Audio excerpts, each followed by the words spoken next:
Morning guys. Amoy bakterya.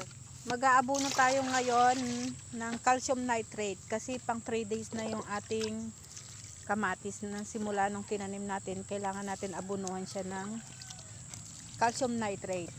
Ang sukat ng ating calcium nitrate, isang lata na sardinas, ganyan, na calcium nitrate. Tapos yung mixture niya is 16 liters. 16 liters Na na tubig. tubig. Tapos isang lata ng sardinas. Tapos calcium nitrate. Tapos isang lata na sardinas na calcium nitrate. Imimix natin yun guys. Para Kada hill, isang lata din na.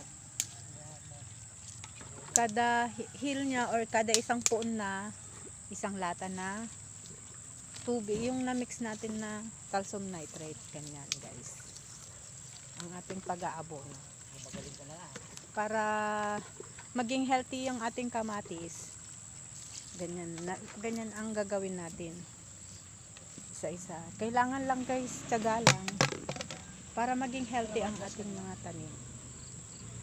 Thank you guys sa ating susunod na vlog is update na lang natin kayo. Thank you.